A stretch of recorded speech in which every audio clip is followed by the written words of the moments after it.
अस्सलामु अलैकुम। BBC 11 headlines news के साथ मैं हूं मोहम्मद उमर मलिक। सबसे पहले नज़र डालते हैं दिन भर की अहम खबरों पर। जनरल आसिम मुनीर ने पाक फ़ौज की कमांड संभाल ली, जिसके बाद वो पाक फ़ौज के 17वें सरबराह बन गए हैं। तफसीलात के मुताबिक पाक फ़ौज में कमान तब्दीली की तकरीब GHQ में हुई, जहाँ रिटायर होने वाले सिपह सलार जनरल कमर जावेद बाजवा और नए army chief general Asim Munir ने सबसे पहले यादगार शोहदा पर हाज़िरी दी है।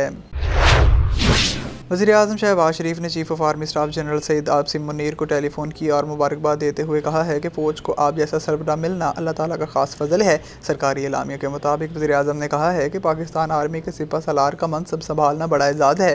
पाक आर्मी को आप जैसा पेशा वराना काबिलियत का हामिल सरबराह मिलना अल्लाह ताला का ख़ास फजल है।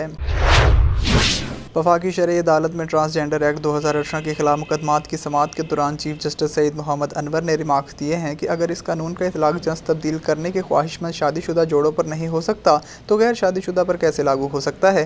दौरान समाअत पीपल्स पार्टी के रहनुमा फरहत उल्लाह बाबर ने दलाइल मुकम्मल कर लिए हैं। आइंदा समाअत पर NG और ट्रांसजेंडर रिसर्च के वकील दलाइल देंगे।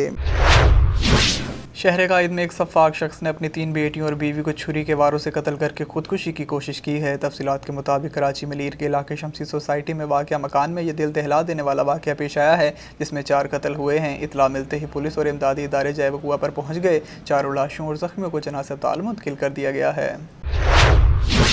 कराची से जावेद इब्राहिम मंगी की रिपोर्ट शामिल करेंगे। पाकिस्तान मय्यो इत्तेहाद Karachi division general secretary Mohammad Farooq Mayo के वालिद मरहूम मोहम्मद सदीक मय्यो की कुरान ख़वानी बराए साले सवाब के लिए एहतमाम किया गया। दुआ आलम दीन कामरान मय्यो ने कराई, जिसमें MNA 240 अबू बकर रुकन कौमी असम्बली ने शिरकत की और इजहार ताज़ियत की। मोहम्मद फ़ारूक मय्यो ने इस मौका पर कहा कि जब आपके वालिद का इंतकाल हुआ, इस वक्त मैं इस्लामाबाद में था, मैं नमाज जनाजा में शिरकत नहीं कर सका।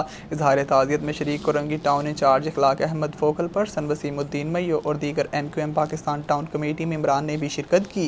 पाकिस्तान मय्यो इत्तेहाद कराची डिवीजन के सदर शकूर मय्यो, नायब सदर बरकत मय्यो, काशिफ मय्यो, फजल मय्यो, कोरंगी टाउन के जेट्स ऑफ पेस एडवोकेट मुजम्मल मुमताज़ मय्यो, डॉक्टर इलियास मय्यो, मशहूर और मारूफ कारोबारी शख्सियत Shamsur Arifeen Mayo, Zainul Arifeen Mayo, Salahuddin Mayo, district Korangi town youth wing के सदर जाज़ेब मय्यो अपनी पूरी कमेटी के मेंबरान के साथ शरीक हुए।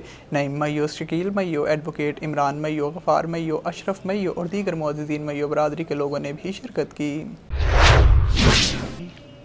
तांदलेवाला से ज़मीर हैदर की रिपोर्ट शामिल करेंगे। तांदलेवाला के नवाही इलाका 426 अड्डा सत्याना रोड पर 2 डंपर्स के दरमियान खौफनाक तसादुम। तफसीलात के मुताबिक तांदलेवाला के नवाही इलाका 426 गाफ बे अड्डा सत्याना रोड पर 2 डंपर्स के माबीन खौफनाक तसादुम के नतीजे में 2 अफराद जाँ बहक हो गए।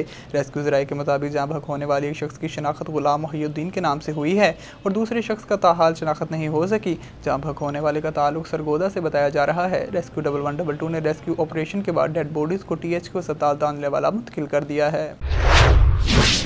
मगरबी किनारे में काबिज़ इसराइली फ़ौज की जारियत में मज़ीद 3 फ़लस्तीनी नौजवान शहीद हो गए, जिनमें 2 भाई भी शामिल हैं। आलमी ख़बरसां अदारे के मुताबिक मगरबी किनारे के इलाके राम अल्लाह में काबिज़ इसराइली फ़ौज ने 2 भाई 21 साला ज़ाफ़िर अब्दुर्रहमान और 22 साला जवाद अब्दुर्रहमान को गोलियां मारकर बेदर्दी से कत्ल कर दिया। भारतीय क्रिकेट बोर्ड BCCI ने अगले साल शेड्यूल T20 वर्ल्ड कप के लिए तमाम सीनियर प्लेयर्स को ड्रॉप करने का फैसला कर लिया। भारतीय मीडिया की रिपोर्ट्स के मुताबिक इंग्लैंड के हाथों T20 वर्ल्ड कप के सेमीफाइनल में 10 विकेटों से शिकस्त के बाद से बोर्ड ने सीनियर खिलाड़ी कप्तान रोहित शर्मा और विराट कोहली को वनडे और टेस्ट क्रिकेट तक महदूद करने का फैसला किया है।